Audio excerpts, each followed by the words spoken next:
welcome everyone. This is the second episode of the two-person Dooley, and I guess we will find another name for the second episode while we are in that. We will talk about the business mindset, and we also have an awesome guest together with us, Fery, and you all know him from all the creative and great content as well. And once you see one of the content, you can't forget it anyway.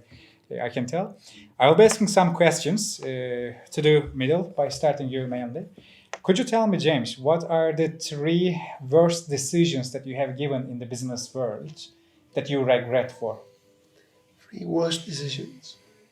So, one is not joining my workshop. Yeah, today I didn't join Koray's workshop. I need to say that because one. Koray, prior to this, was so annoyed. So that's definitely my number 1. Yeah. I think the other 2, I need to make certain that I'm talking both of them with regards to time management. Because I'm fine wasting money in an investment or a venture because that's just life. Not every single kind of venture that you do works. But when I'm wasting time, it's not coming back. It's not coming back. So from that point of view, I've done quite a lot of training courses and I followed the training courses for many years. And then I realised that the training courses are just not even out of date. They just never worked when I look back at it. So that's like one massive failure.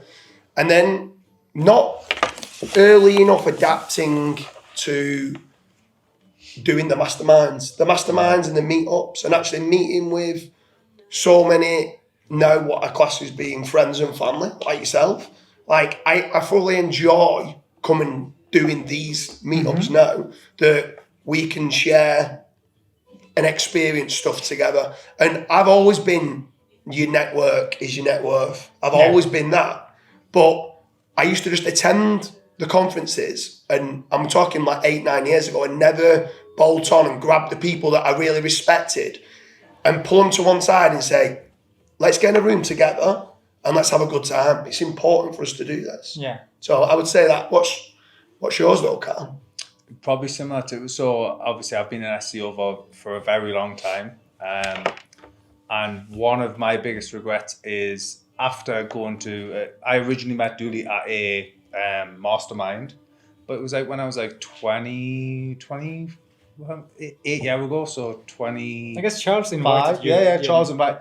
And I'm like, oh my God, how much more experience and better off would I have been in business, networking at a younger age when SEO was easier. Let's face it, SEO was much easier way back then. Yeah. That's it. So basically what he's telling you is when he met Dooley, it changed his life. And then now it's all downhill from there. That is a little snippet now. He's going to want that shot. And yours, Fery? I think mine was also not doing something. It's not having the courage to start like a real career in tech, because I was, like painting cars for many years, and it took me too long to actually quit my job and start the business. So I dragged it out too much when I could have, let's say, done it in like 2014 or 2013. It took me on 2017 until I dragged it. I could even do it earlier, but I didn't have the courage. I didn't believe in myself. Was that like a confidence? Yeah, it was. Confidence It was. issue? I also don't know how old are you, by the way. I'm 40. 40 this year. Really? Yeah, I'm still 39, so... You seem actually 34, 35. Yeah, I know. I take lots of supplements and I only watch comedy movies as well, so I'm not sad. So it helps. Yeah, I can't imagine you sad, actually. No. It's I mean, it's a sometimes great feature. Yeah. But I Behind kind of... the cameras, maybe. Yes, behind the camera I cry. Sometimes I am sad, but, not like the sad. Yeah. I think I treat depression with I treat the kind of the sadness with setting up a big goal and then going for it. It just makes you forget, that you're sad. It just, when you're on fire to do something, the world doesn't exist. I also always feel like maybe the age, when you get older, actually, your brain starts to change chemically. And that's why, for instance, in 20s, the things that I couldn't understand, it's way much easier to understand in 30s. It's and I guess simple it will be now, same like 40s too. So Yeah, it's simple. It'll be interesting when I'm in my 30s for me to know I this. can imagine your 30s. I came to many parties with you. So.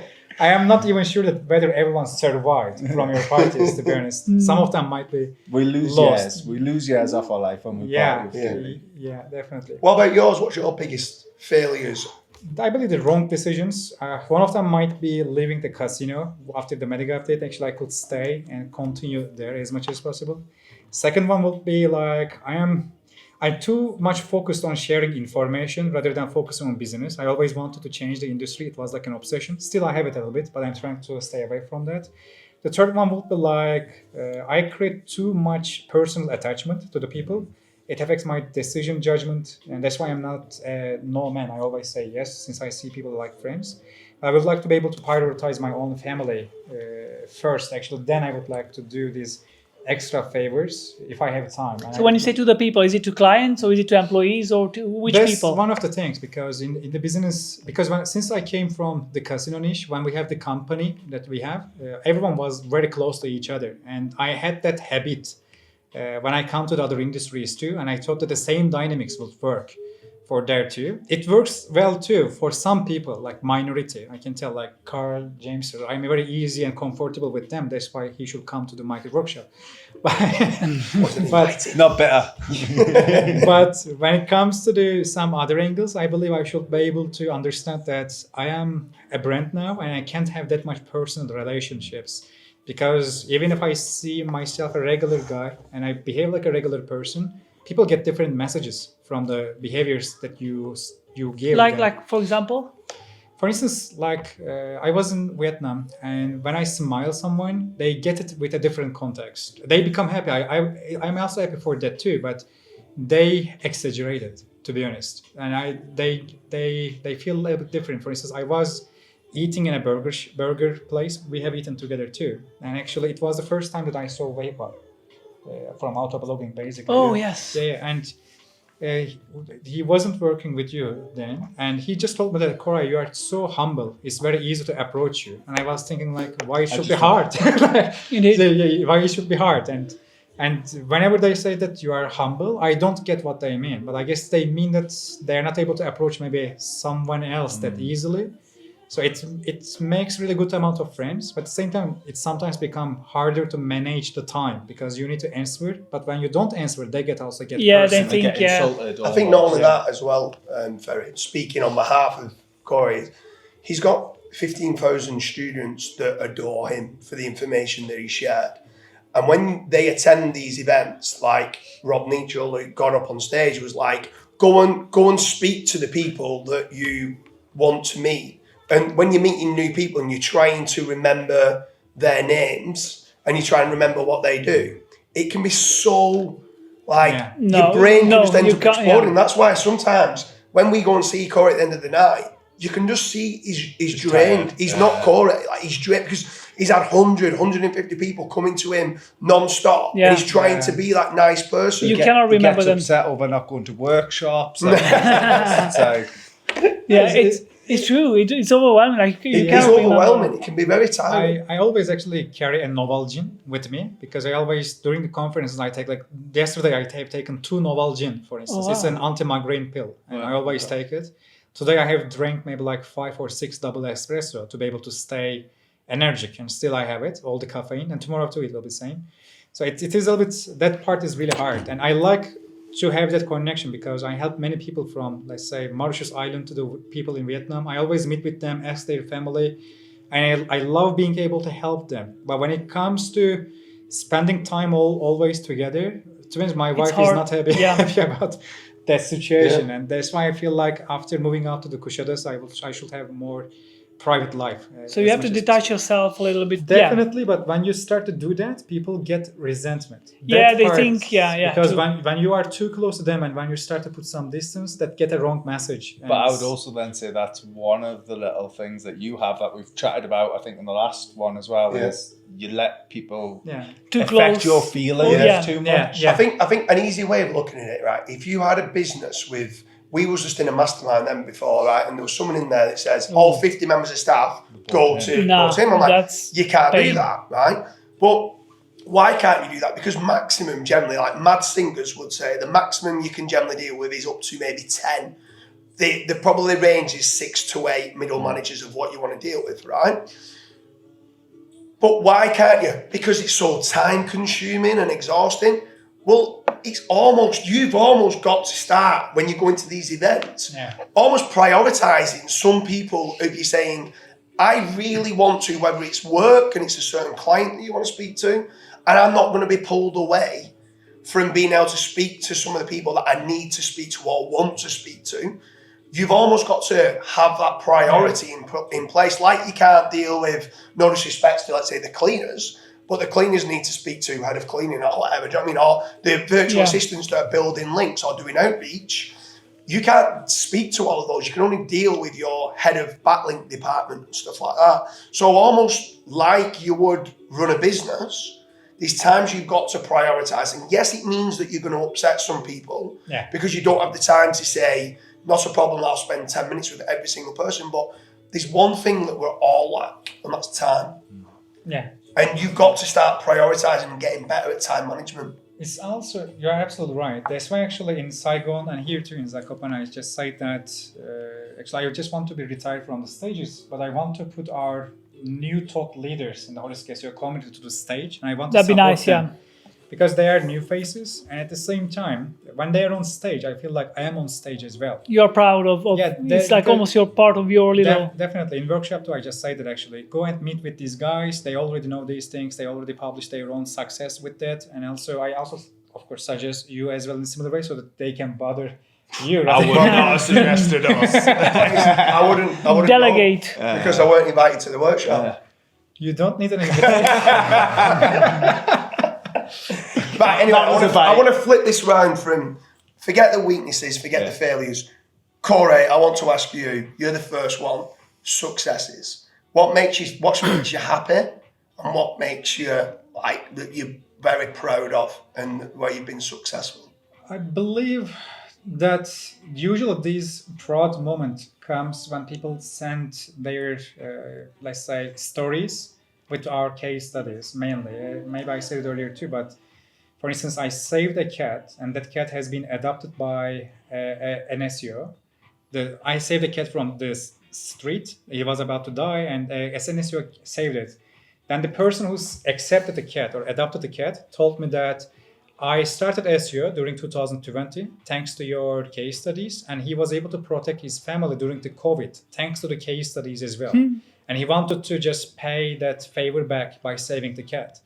And these type of personal stories just help me to keep going, actually, rather than the money or other things, because you will do make money anyway. So, but when it comes to having these personal attachments, it's very much more important. For instance, Jack Long from Vietnam, he created a really successful local SEO agency in the car detailing niche. He is using our framework, and he also saved his family from a hard situation thanks to that. And we were eating Japanese pizza in Vietnam together, and it was a proud moment for me. It's better than just money. Yeah, and for instance, I never forget, during one of my birthdays, one SEO from Bangladesh, he just has sent his kids pictures, 2 kids. They were reading my case studies, and he was telling that he was able to sustain his family, again, thanks to case studies. When you see these things, you start to not care about the negativity, and you start to just feel that someone needs it, and you try to do that. These are the moments that you feel fulfilled and you are happy. This will be the first thing. The second thing is that I believe I created some new concepts and bring some new angles. And it also makes me a bit proud of that because it takes courage to be able to show another way. It did shift a little bit. It did shift the industry. It did shift the status quo. But one major thing there is, when I brought the semantics to the mainstream, for instance, I also did a few things that I didn't tell these things earlier, but since I get the attention, many people try to be my client, but I always ask them, for instance, who you are taking consultancy right now. If they give me another consultant name or agency, for instance, I never accept that client and send them back to do that agency because I don't want to take or harm anyone. And another thing is that I always try to help other people to, for instance, that's why I started to tell that actually lately, promote the link building as well. For instance, because some link building agencies, they told me that because of me, they have to always explain things. And I start to tell that, look, the links are also always fundamental for the SEO. And it helps them to actually tell people, look, Koray also says that too, just continue with that. So I didn't compete with people in an aggressive way. I didn't compete at all. I just explained and I try to help everyone. So that personal trait also makes me happy to have. And mainly these two actually, for SEO at least. And one more thing, I lost everything during the medic update and I was able to come back financially as well. So it maybe happened accidentally, but it happened. So it also makes me proud as well. I think what makes me proud is, again, the fact that I've grown my follower base based on value that I share with case studies and even entertainment. I think entertainment and case studies and having those messages that you probably also like have lots of them. People messaging you saying, thank you, thank you, Fery, for those case studies, for that specific case study. I've done the same thing. And I got, links in like these publications, or like I've helped my clients, or I set up my agency now and I'm doing digital PR as well. It's just amazing. It's just such a proud moment when others are flourishing and thriving based on what you did. So you did something and somebody else is better off. It's like nothing can pay that thing. But also, my happiness comes from achievement. I'm very I am depressed if I'm not achieving something. So I must keep going. I must keep doing things in order to be happy. I would be depressed if I had no mission. I know it may sound bad and it's not good because of course I'm proud of the family, the kids, and my wife and everything, but that would not be a complete satisfaction for me. Seneca also says the same. He always, in the books at least, he's not alive anymore.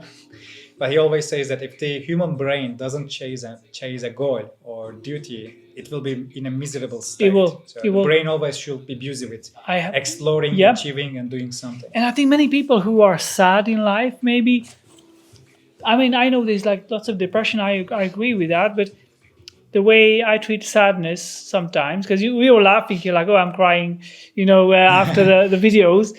Which is not quite, accurate, but it sometimes is, right? Sometimes we are sad. Sometimes, I know you argue with your wife, or you have something that you don't like and you're sad, but then if you challenge your brain with something, you forget about that, and things get resolved by themselves. So I think people who are sad sometimes in life, if we would find, a mission, I think that's the first step that I would say, and that's where I find my happiness in achieving things. And for you, Karl? So mine's it's an awkward one this because me partner has. You're about to marry, so choose your answers wisely. We are not going to censor this. Yeah. But she often jokes the Bank of Hudson. And this is because I come from quite a not unsuccessful background, but parents were working class, made a bit of a thing for themselves. But on occasion, they might struggle and need a little bit of help. Luckily, I learned SEO and can help them on that side. So business ventures, I can help them rank and earn money that way. But then sometimes they might need money, so then I help by giving them money as well. And to me that helps, it ticks a box. So I can help family, and then also going out with friends and not really worrying about bills and things like that. Obviously Dooley usually picks up the bill, that's why I don't worry, but that's before he got in, because I knew it was coming. I could feel it. But that's probably the motivation for me, to be fair, is helping family and friends. And hopefully, I think one of the unique points of when I originally went to Dooley's very first mastermind was, I think it was actually Dooley who said it, in if you had a boat, it's better you all having a boat rather than one person owning a boat and you can all go out and party together type thing. That's kind of the philosophy. I can see both of you are kind of family driven and a lot community driven. What's pretty crazy about we and I don't mean this in an arrogant way, with 4 successful people in the SEO industry, we've all not come from any sort of rich background. We've all had to work at it. Right? We all strive to improve and grow and innovate and have that mission that no matter where we are, we want to go again. Yeah. And we all, like, no one's turned around and mentioned like how, like, a monetary value that we've got to, and money's the byproduct. It's about the journey The and character. actually elevating others. And do you know what, like, that surely, I'm hoping, must resonate with some people that are at the start of their journey to realise that actually it's all about giving value. And when you give value, money will come. Magic, if your end goal is to earn money, that's fine if that's what your mission is. But to get there anyway, the most successful people provide so much value. You need to develop something more than just just actually understand and actually rub off on people. And when you meet a lot of people that are successful, they all share the same traits. Well, following on from that, some of the most depressed people I've ever met were multi-millionaires who sold the business, and their goal was money. Their mission was terminated, and life and is then over. that was it. Yeah, They've set themselves an end goal. They've reached the end goal, and it's like, what now? The most, Like, that's it. Yeah. You shouldn't do that. the saddest Well, life I can imagine. With regards to happiness and success for myself, is I have to say, first would be my kids, my friends, and my family. Like, even this, like, I class you guys now as being family. Do you know what I mean? And I don't say that lightly. Like, genuinely would, when we came down to your office and when we did the Vietnam, and there was a sentence in there saying, "I'll always remember this podcast in Vietnam." And I think you said, in 10 years' time, I'll always remember this podcast. And it's so true, so will I. Like, because you're sharing times and memories with people, and this is what it's about. And I think it's this meet up and doing things, and I might take one or two little bits from you of information, and Of like, course. oh, I need to start elevating one or two of my staff, like what you're doing, or the culture needs to improve from something. And I might take something from Karl, even though I deal with Karl on a day-to-day basis.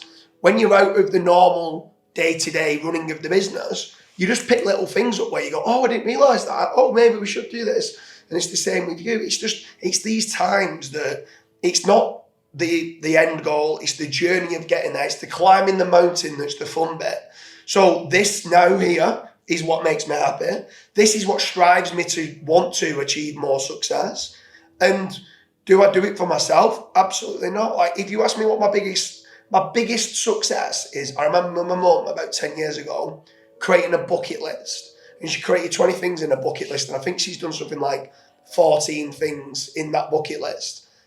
And I've helped her do all them 14 and pushed her to it, because there are 20 things in a bucket list. It was like, you're never going to do those things unless I make you do it. And sometimes I'd say to her, right, we're going to do that next month. Oh, no, we can't. And then she goes and does it, and she's like, wow, she's loved it. Yeah, she feels but good. at the time, she's always like, no, I'm too busy, I can't. And it's like, excuses for us. it's excuses yeah. for doing it. And it's that procrastination, almost like what people have in work. But it's the procrastination of, there's my bucket list. Well, how many have you ticked off? None. Well, what we're going to do next week to tick one of them off, or next month to tick one of them off. So it's all little things like that that sometimes when you're chasing something, it's not just, like you said, money or business. It could be chasing somebody out, helping others to elevate them to reach their goals. And it might just be a mini goal of, I've never been to New York, which is one of my mum's. I really want to go to New York. Right, well, we're going to make that happen. We're going to go. One of them was like a random one. On New Year's Eve, I want to be stood at 11:59 for New Year's Eve in the sea. Mate, that's a random one. We went to Dubai, and at 11:59 we stood in the sea, and all the fireworks went off and everything, and she was crying and she loved it. And it was like, that was one of her, it wasn't one of mine. I enjoyed it. But to see that and see that happiness, it was a great satisfaction for you. Made me then happy. So with regards to success and happiness, sometimes it's weird how every single one of you mentioned how somebody else's happiness made you happy.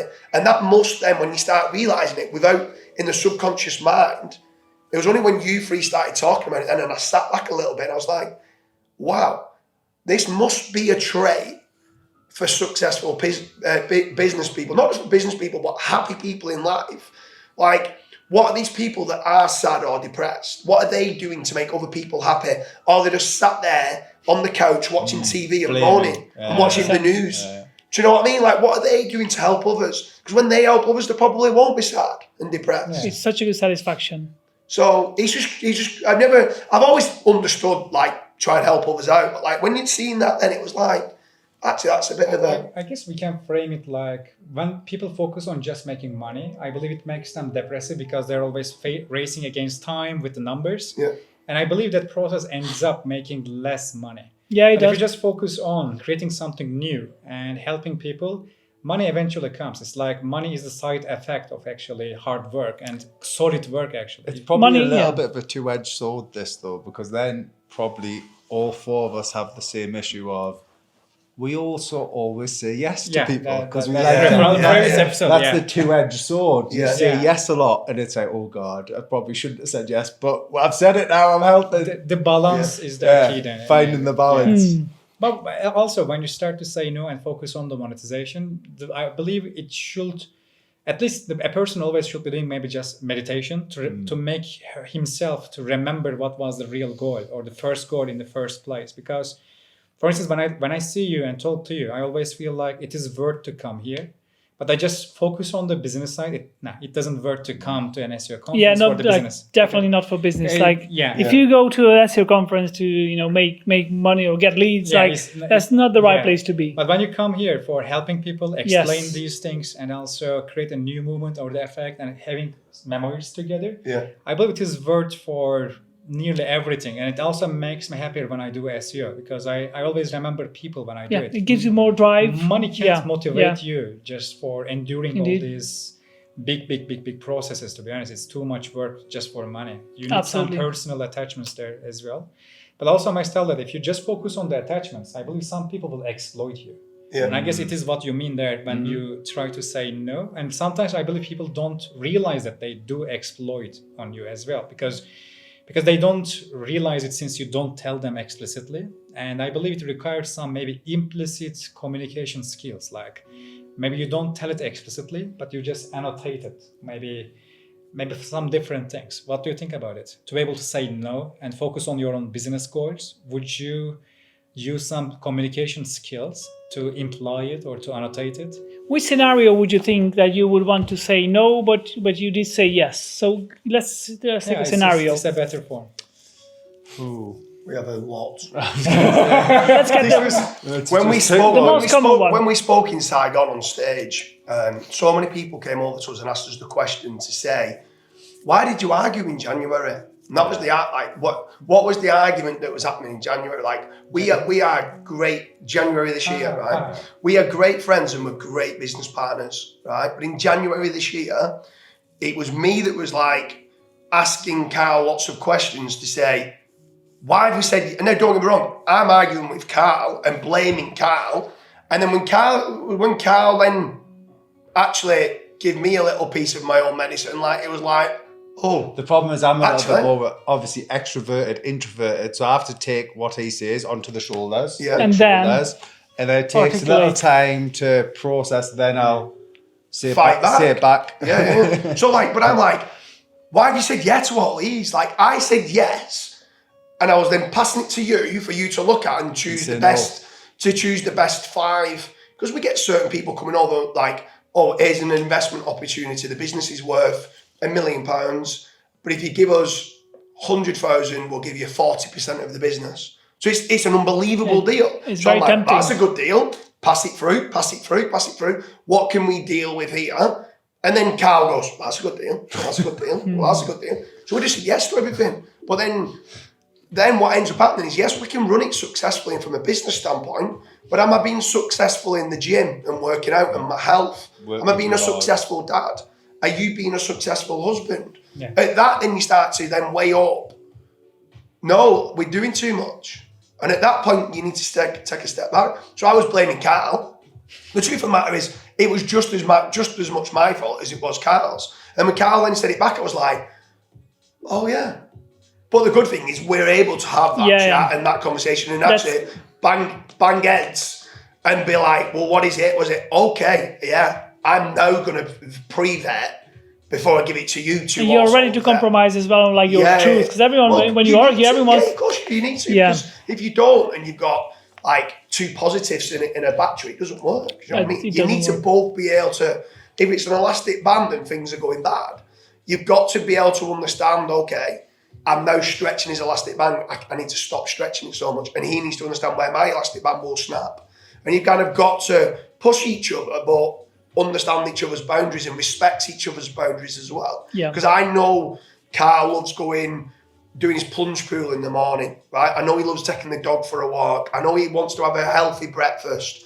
I know That's why I call you a princess. That's good. You know? Yeah. then he wants to go to the gym in the afternoon. I respect all of that, and it's like, no, don't ever stop doing that. Now, if ever we've got too much work and then he can't do that, that's a problem. Not for him not to do what he really enjoys and loves. That's a problem within the business that we need to sort out. And he needs to respect that my time when I come home from work After is 3 my o'clock. 3 o'clock till 7 o'clock yeah. is my kids when I'm going out for a bike ride. Don't ring me unless the office is got burned down. Yeah. Do not ring me between 3 or 7 o'clock. Someone's just jumped. Unless it's between 3 and 7 o'clock and you ring me, it better be something big. Serious, yes. Like, otherwise I will be really annoyed. And I never really get any calls between 3 and 7 because I have that time with my kids and it's my dad time and I love it. It's actually my next question too. So how do you balance being a good father and being a good businessman? How do you prioritize it? And how does it affect the business? What's your methods or I would say suggestions? from the outside looking in to Dooley's situation is he kind of, when he's at home, he does as much as he can for the kids. And he's always, I think 3 o'clock, you can almost guarantee he's always at the park. You'll take the kids out, like experience. This is also one thing too, because this is a great point too, because whenever I talk about Dooley in a good way, I never talk about very few yeah, times. so it's the only mistake that not coming to workshop, nothing else. So whenever I actually explain Dooley and his actual talents, skills, advantages as well, and I also see you as a mentor for me, for the business angle as well. And someone always tells me that he's a party monster. So this is the only thing that you see. Literally, like you explain lots of things and you educate us actually for the business in a very good way. But always they see a party animal, party monster. That's gone. Like, to be fair, they still remember. Dooley, He backdoors it more than anyone. last night everyone partying, I was in bed 10 o'clock. Yeah, I was surprised. I was like, what are you doing here? Why are you going up? Yeah. This is a true story. So last Chiang Mai, we had quite a few people came out to come party with the boys. And every night he was like, oh, you're going to party tonight? I'm like, no, we're going back. Yeah. Are you going to party tonight? No, we're going back. Well, on the Friday, it was the one. But we'd said Friday is the party. Yeah. And it was like 10 a.m. And he was like, the boys are out. The boys are out. I remember that. Jason Capuzzi. Hi to the Jason. He actually told me that, okay, Dooley is on. Yeah. And I didn't understand what he means. 5 minutes later, Karl was holding the Jason. and also Jason and also James was actually pouring vodka from the mouth of the Jason as well. I was running away. So the boys were having fun. Yeah, definitely. But Just the main thing there is also, it's actually just, that's why I call two-person Dooley. You know, like it's one of the names. I found the name there. If you take that two good person, it's good enough for you, but a third person might kill you. And in this case, actually, you are a family person for the 98 of the times, actually. Yeah. It doesn't match with the party kind of character, right? Because like, since people don't see that side of the Dooley, and they just remember he drinks blah, blah, blah type of things. And when I explain that he's actually a great person for business, etc., they know it. But they always remember the other side. And it's one of the things. I think it's mainly because, like, in my wedding speech, I speak about life is all about balancing like the plates of what you can, whether that's family, friends, making certain you're going out and having experiences. Now, I'm all about being outside in nature. Get yourself outside. Stop staring at a screen and an iPad and watching TV. Go and do, this is what Karl was trying to say, like, normally at 3 o'clock, I'm never inside watching a film with the kids. I'm outside. I'm on a bike ride, it's raining. Well, there's no such thing as like bad weather. The clothing, right? Just inappropriate clothing. Yeah. That's what I say. Well, it's raining. Well, put some waterproofs on and get out. Get a muddy. I used to play in the mud and eat a bit of mud. That's fine. Eat some worms. We get yourself out there, but it's all about spinning the plates. Now, the truth of the matter is, in my opinion, if one of them plates that you're spinning smashes, then something's going wrong. Now, whether that's family, friends, business, health, or like happiness in going out and having the experiences and stuff. So what's ended up happening is, prior to me having kids, I had a lot more time. And that time was spent more going to the gym and more partying. But now I'm trying to be the best dad I can be. I've now I can't spin the partying play as much. I still love going out and having a good time with friends. So I don't do it as much, but when I do it, I go like Jason Carpus, he says, I'm on. But I'm normally on or off because I can't be one of them that's going to have a few drinks because then I get really excited. I'm like, right, I'm all in. But I'm either all in or all out, and I've got to either backdoor it or I'm going to be out till 4 o'clock in the morning. It's also about we come together rarely. You know, like when we are together, we should do something unique. You and make it intense. Yeah, and also all the speeches are done, and we help people, and then we also want to do something different to actually ease the stress and let it go. So I just let you know, I'm probably going to be on tonight. Yeah. there was a funny situation. So we all went to where was it? Palma, and Dooley wasn't in the mood that night. He wasn't. You could just tell. He just a bit flat. So then Adam or Hearn went, look, get that shot girl to come over. She had like 30 shots. I was like, right, we'll have all 30. He has to drink them all. So then by about shot 10, you can see he's starting to chirp up a little bit, and then he's getting happy. And then all of a sudden, that's it, he's on. It's like you turned the switch to like switching. Something tipped over. Yeah, exactly. But Fery, how do you manage kids, family balance? Business. For instance, did you miss any, any program of your kids because of the business? Did you regret about it? Not like the important ones. If it's a very important program, like I don't know, Christmas, going the girls are going to stage for like celebration of Christmas, and they do like acting, or like they have like iRock. They are in a band, in a school band, and I never usually miss those. Sometimes they have ice skating on a Monday evening, so usually I take them to ice skating. But if I have something very important, I do skip that sometimes, or picking them up from piano. But I'm not figured out. I'm not prioritized it enough. That's kind of the right word, of spending even more time with the kids. I think I need to work on there. I'd say you've got to be careful. From managing your conversation, I thought the way you're doing it is brilliant, because what you can't do, what people need to understand as well is, if you start spending more time being what you would class as being, let's say, a better dad, right? Your business is not going to be as good. Yeah. So you've got to kind of weigh it up now. What I absolutely loved and adored of what you said was, it's half term, every half term or 6 week, you're going away on holiday. Yeah. So the kids then can know, okay, dad's in work mode Monday to Friday. Sundays, you don't touch anything on a Sunday. Yeah, Sunday is your time. Sunday is my time, yeah. All day. And sometimes what I would say is there's certain dads, right? No disrespect to these people that are like this, but there's certain dads that might be present more with the kids. They might see the kids more, but they're not really present. Not as attached emotionally, yeah. The kids are sat in the corner watching their iPads and they're not even communicating and talking. When I get to see my kids, I'm like, we're going doing something. We're going out. We're going experiencing. That's what you're like with regards to, right, it's half term. We're going out. We're going on holiday. If it's half term, 6 weeks, travel around Europe or around the world. I think everyone always wishes, and this is what I always say, we always lack time. And I think everyone wishes I wish I could just put more time in. For me at the moment, it's I wish I could just put more time in being able to go to the gym. I just don't feel I have time to do my daddy stuff, do the work stuff, see family, see friends, and go to the gym as much as I would like. Where do you compromise now?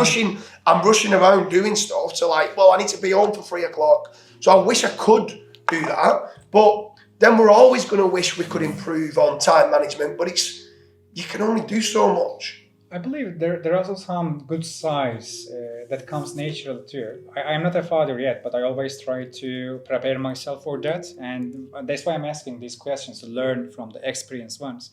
And a few people who are successful business people and also fathers, they told me that the kids make you way much more patient. Yeah. And make you also way much more calm for really stressful situations, because you always think about the family. And since you already are being tested by new beginning humans, little humans, then normally you, let's say, get angry for something, but after the kids, you realize that it doesn't work to get angry at all. The thing is, you have to develop kind of a wall when the kids are shouting and screaming. It's like training for business, right?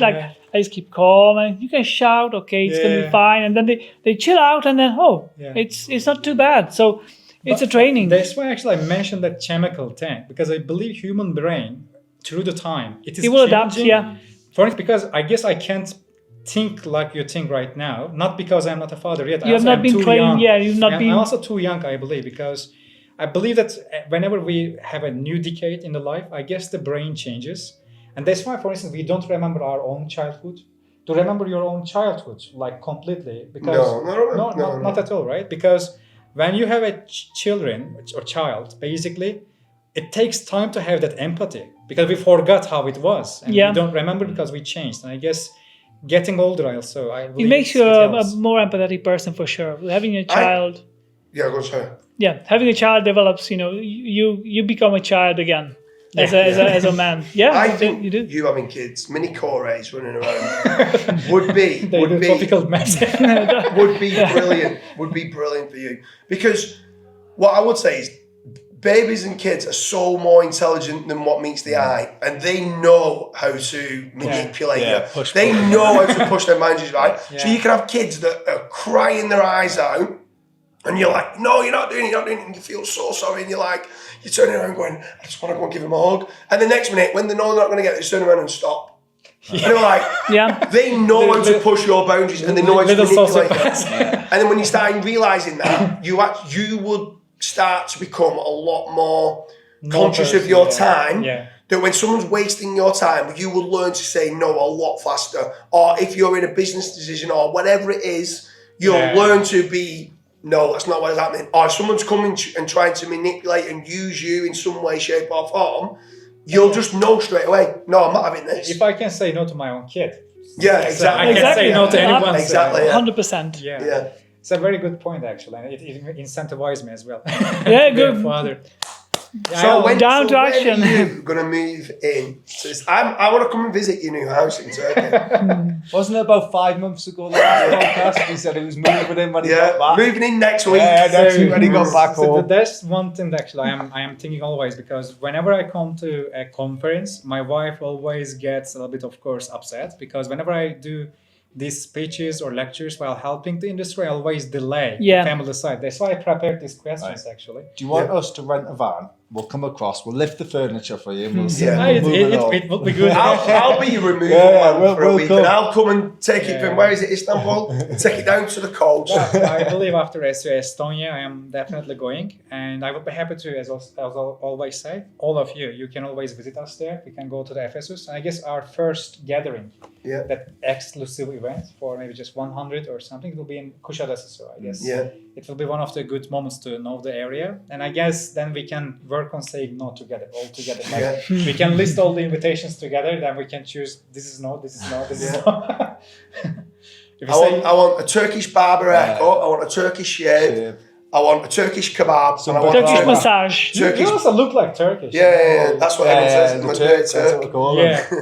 And then a massage and a Turkish bath. I want all that mud all over me and getting in this sauna. The Turkish bath might be really harsh. I can't. Nah, it's all like. Is it more harsh than what we did? Yeah, of course. Because a fat guy will come and then they gonna jump on you. Yeah, they will hold your arm and take it, stretch it, then they will rub you all day. I don't want that. A fat guy. But you can't believe that how much that skin they are taking from your body. Your color changes. It's all right. Your face color, your skin color will be changing. Yeah, so good.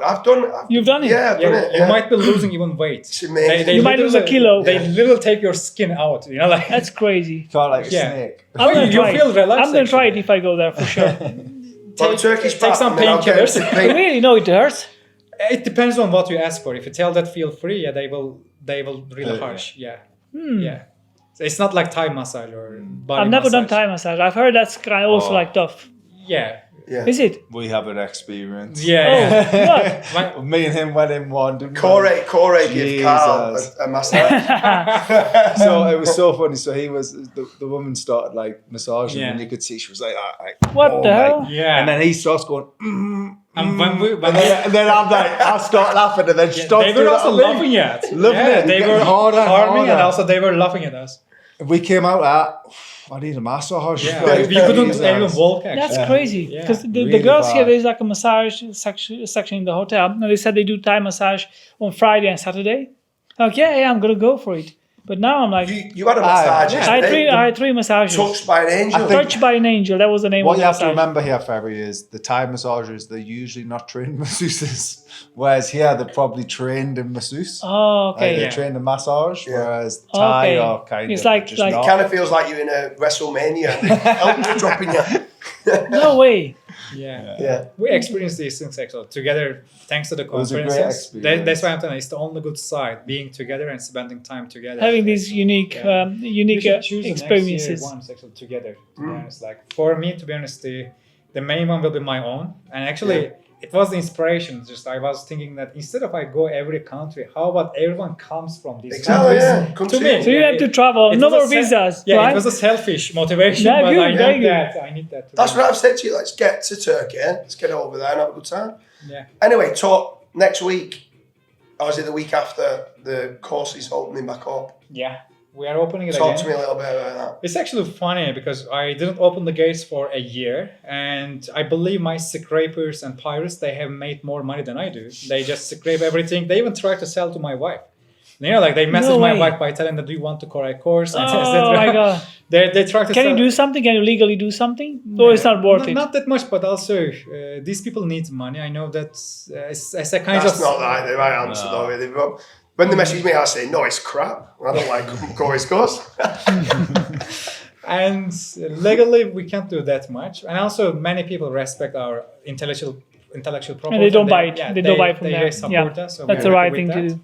And we will be adding new lectures because for the last 12 months I was visiting every country, preparing a new speech. I was binding every speech to the next one. I believe it is a unique thing. I didn't see someone else was bounding every lecture to each Oh other. yeah, you were saying that. Yeah. Yeah, taking a recording and making it a course model, because from Estonia to the Bulgaria to the Hungary to the Vietnam or Thailand, every country that we were in, including Poland, there was a new bounded lecture to each other, different projects with naked names. So I made them a different lecture series. We will also be adding new concepts, new recordings as well, and we will be releasing them gradually. And I believe that people are excited for that after 1 year. It will be really fun, I believe. That's very good. It's like a double value. So you were actually building your course, but just it happens that you also presented them to like as a conference. Yeah, because That's good. I believe maybe even over 5,000 people in total in 1 year we made speech to, and everyone actually has only one part of it. And if you want to see the full part, you should come to the Absolutely. course and the community. And after the lectures, we will be adding the conference speeches. We'll be adding some new concepts part by part, and we will also be sharing the topical map feedbacks. I guess people will like it, but I try to keep them very simplistic, so it might confuse some. So does this mean there's going to be another 500 bloody hours added to the No, course? I keep them short as much as possible.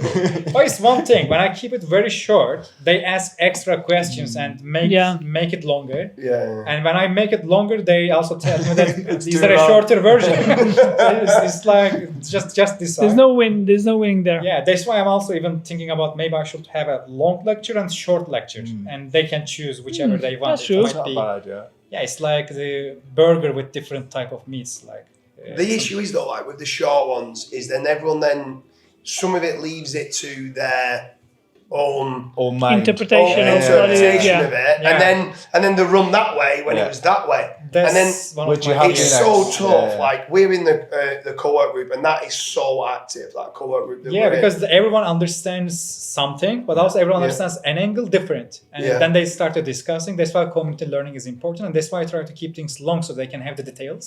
Yeah. But whenever I keep it short, I'm sure that some people understand it differently. That's why I didn't show my screen in the first version, because I know that everyone will get a different meaning from it. Now in the second one, this year, we will be showing my screen because I know that they are prepared, or more they will be understanding, actually. Yeah. Let me ask one more question to you all, actually. So what was your first job?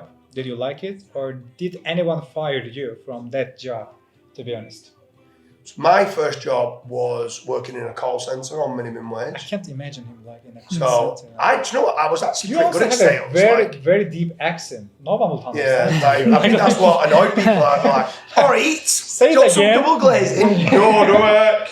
Put the Yeah. phone down. That was But I would want my kids to have a job in a call centre or just dropping newspapers off and earning their own way at a young age, or working in a fish market, just doing something that like they really don't like, Yeah. so that then their expectation of work is down here, and when it's maybe on here, the reality is there. The delta is happiness. They can Because if appreciate- someone goes and gets an amazing first job, coming working for yourself, Fery, 4 days a week, what an amazing place to work.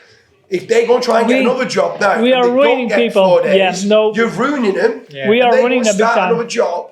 Whatever they do, their expectations Exactly. here, the realities here, the delta's unhappiness. It's our evil plan with people. Yeah. Once they come in, they are ruined. They don't Their leave. career is done. Yeah. They cannot work at any other company, because like, why would you go to like 5-day work week and then like Yeah. Yeah. we ruin people. So what about yourself? Obviously, you was doing a lot of spraying. Yeah. So at age 16, because we didn't have money, I didn't go to like high school or university. I had to start working so I can have money. So I was painting cars, and I enjoyed it. Painting cars, not just painting. It's like, when the car is damaged, you have to do the lines. You have to use, body filler and then sand it down and make the perfect lines, the perfect shapes. So you have to literally feel the ripples of the body and then put body filler on, sand it down with sanding paper. So it was like an art. I loved it. Pretty crazy, right? Because no disrespect, it is just painting a vehicle. But the emotion that you just brought, Oh, no, was no, very it much is. what's needed. Yes. And like, The when he was telling me, like, feeling. I was the best paint sprayer. That Yeah, there was, I was. And people would travel to me out of town and come to have me do it. That passion and enthusiasm is so real. It's, oh, yeah, It man, helps it's for soothing. every Everything. job, every Yeah. business. Man, for Yeah. I was looking at waitresses or waiters. I was thinking, if I would be that, I would be treating people like kings and queens. And even like a simple, I mean, it's not a simple, but even a job like a waitress or waiter can be done like at this level, or it can be done at this level, like, hi, what can I do? Like, Yeah. hi, how's your day? How can I help you? Everything can be done with passion, and the person doing it will enjoy it more. Anything. Yeah. Yeah. So My job. So I didn't last long because I quit, and it was primarily because of my dad and what he said to us. So the job was stacking shelves at Tesco's. 16-year-old. I lasted 1 day. That's why I call you a princess. It's good. I went home, and my dad just went, "You've got no colour. You've lost all the colour in your face. Like, your energy's gone." And he went, "Something very important for you to learn now is find something you enjoy doing, and then work out a way to get paid for it, and then you'll never have to work a day in your Yeah. life." Yeah, that's Nice And lesson, then actually. that's at the time I was young, but I was still doing a lot of like websitey stuff, but wasn't really getting much pay. I was very young, so then I went more into that. Nice. What about you, Koray? What's your very first? Mine was a bit different because since I'm coming from Turkish culture, things are a bit different. And I guess my first job was selling lemons in bazaar. I was, oh, wow. I had actually a kind of, I don't know the English word, like something like this, a kind of box, let's say. tray. Imagine that, yeah, Oh, right. yeah, I thought you meant a bra. yeah, bruh. I was putting the lemons in. Take my lemons. And I was just walking in the bazaar and I was trying to sell it because my father is from the southern Turkey. We have lots of orange farms. And we were bringing some of the lemons, and I just thought that I can actually sell these things. Was it because your farms or was it just? Lemons to put in drinks or just to have a lemon? Like, who Like you just eat normal some fruit, eating or for food or anything. You basically sell in the street. It's Right, not like a okay. regular business. It's my own business, basically. Yeah. And the lemons was free for me since it is coming from the family, no Yeah. cost. I was just taking the lemons. I was like, I guess just 8 years old or something. that's cool. And a small kid basically just walked with the What he's lemons. not saying is his dad was buying the lemons at the supermarket, and every bloody day his dad was going, "Where the hell's me lemons gone?" I used to do that. To be fair. My very first job, actually, there's one. This is at school. I used to get my dad to buy me like a pack of Mars bars. I used to get a 5-pack of Mars bars, and I'd take the full pack. And like Mark and Dave, my two other brothers, like, "Where's all the Mars bars?" Oh, Dad must have took them to work with him or something. It was me. And I'd have them in my thing, and I'd go and sell them for like 20p each. And I'm like, yes, I made a pound. Mate, I had my own little tuck shop in the break. In my job, actually, thanks to that, I learned many things too, because in the bazaar, let's say you walk, and there is an old guy, and he also sells lemons, and he sees you as a threat. Since you're a small kid, he just actually looks at you in a bad way and shows the direction to go. Then I realized that actually selling in bulk by doing a discount was way much easier. I just went to the restaurants, kebab restaurants, and I have shown all the Mediterranean fruits to them, and they like it. And I was selling all to the restaurants, and then my father was asking questions like, "How do you sell these things so fast?" And I just told that I'm selling to the kebab restaurants, and I learned that actually I'm selling for very cheap. Then my father went to the kebab restaurant and told that this is very cheap, don't you feel any shame? This is just a kid. Wow. And then I was increasing the prices. Then I was just selling a portion here, another portion here. They were telling me that this lemon that is not that good, but it was like actually like a shower, like you see squeezing it and it's like just dripping in really huge amounts. And then he tells me I won't pay for this, and then I say okay, I am about to exit. Then he says, hey, stop, I will pay, etc. So I learned to walk away from a deal. Yeah, and for a kid it was a really good thing. There was also a funny thing. While I was selling lemons, one family, a lady, thought that actually I'm in a hard situation. He just has given me money and didn't take the lemon, and I was shamed. Because I was explaining that no, I'm not doing it for that. I'm just doing it for fun, etc. So the interesting experiences. But I'm glad that it happened because I believe this is a problem today's Z generation. They don't do that much. You don't have enough, wide enough range of experiences. Some bad stuff when you are little, so that you can be ready for the reality, that expectation thing. Because they watch Netflix, and in the television series, they see that an intern meets with the CEO, then they solve a 20 years old problem, then they become the manager of the entire region, then they live in love with the CEO. And these are stupid scenarios. And when you look at the actual reality, you need to be an expert for one thing, and it usually takes like 10 years. And you need to show all the patience, and you always need to stay calm, and you should protect the positive attitude as much as possible. And I will try to pass these things to the future generation from my family as much as possible. As you said, people don't go through enough things in life, so they get more more resilient on things. Like when I was a child, we have traveler families, on our street, and we also had lots of dogs. And every time I went to a shop, they were like the kids of the traveler families were throwing stones at each other.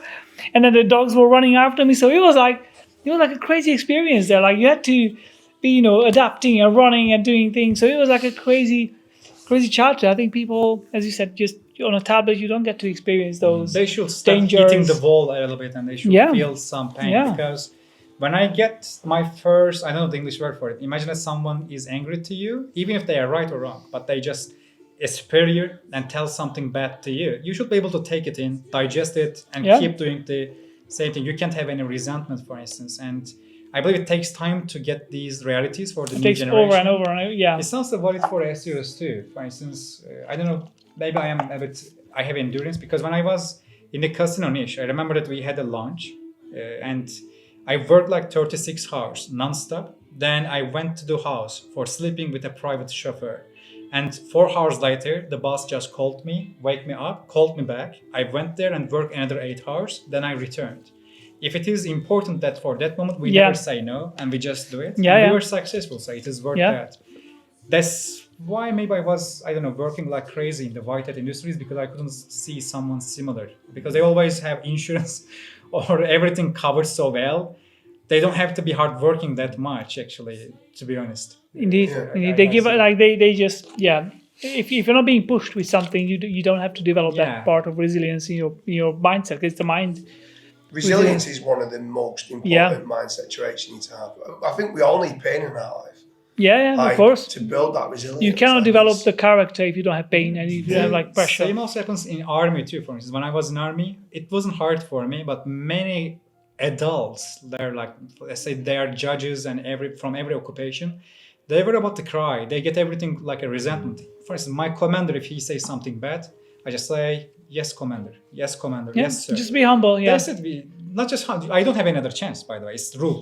Is They- You get slapped otherwise. Yeah. Is the army still Yeah. mandatory in Turkey? Like Mandatory. at 20, age 20? 1 year or 6 months. 1 I year. was in the 6 months section. It was one of the hard situations, to be honest, but in a way I loved it. I had many responsibilities there. I am tested by many things. Yeah.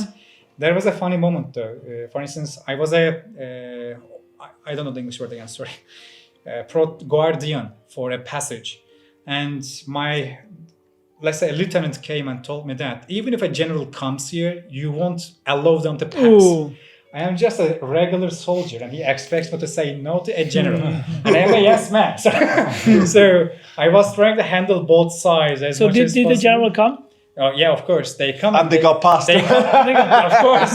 They also come like with private guardians as well, and you can't say no like that easily. But in the Turkish army, it was like after the coup attempt, and they were having some fractions, and everyone is suspecting from each other, and you're in the middle of entire feud, like Ooh. because everywhere was full of bullet holes, because it was just after the coup attempt. That's crazy. Half of the army is fired and everyone is trying to also understand whether this guy is attached to somewhere, and you are just a private soldier there in the middle of all the everything. And it was but to be Wow. honest, it was the hardest experience, but perfect. It helped me to understand humans better, and it helped me to actually, I believe my face shape changed in 6 months. It was stressful, but it was the best experience that I can learn, to be honest. That's why I love these type of things actually. I believe the other people don't have that thing. That's why they were crying, complaining, Yeah. trying to get health reports to exit the army, etc. But I was okay with most of the things. Nice. Sounds good. Yeah. Anything else? But before the ending, what we should call this episode? We usually choose the name inside the episode. 3% Fery. The what? The what? 3% Fery. It's a nice name actually. And we would like to name it after you actually. Yeah, let's do it. Let's. Okay, 2% Dooley and the 3% Fery episode is ending here. Thank you very much. Thank you very much. It was very a great much. chat. Thank you. Thank you.